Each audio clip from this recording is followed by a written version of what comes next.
台南安南区有一块空地啊，或者业者乱倒废弃物，对地区对去年到大三不五时发生火灾，居民也讲定定闻到臭味。环保局是回应讲，已经有针对行为人申请强制执行，也会赶紧叫业者来把这物件清走。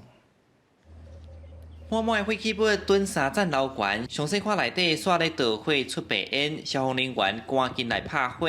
安南区海西段海权街一个空地啊，互人乌白倒5000栋的木材甲塑胶等物件。天气若热，内底翕的温度称悬，就强在造成火灾。在地人不满出面喊声，见卖规个砖头拢混甲臭毛毛，影响生活甲健康，互因强要挡袂牢。像塑胶像阿摩尼亚味足歹闻。鼻头有当时会头壳会安尼戆戆，哦，这绝对有毒的啦。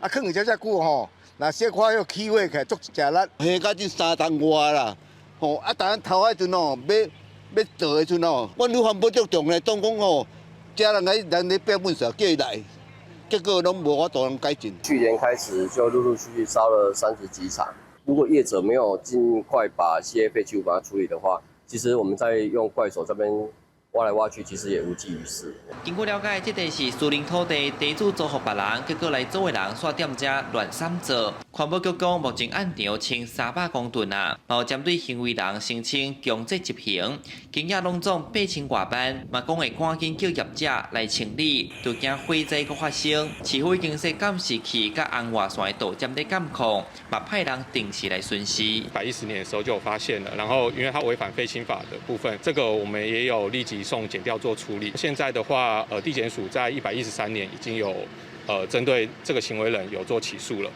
然后后续的话，我们也会加强要求行为人就是尽快做清理的动作。即阵各地头拢咧欠水，搁发生安尼的火警，有影浪费水资源。环保局表示，业者要合法清除废弃物，若人违法，罚金上悬1500万。记者李上台南采访报道。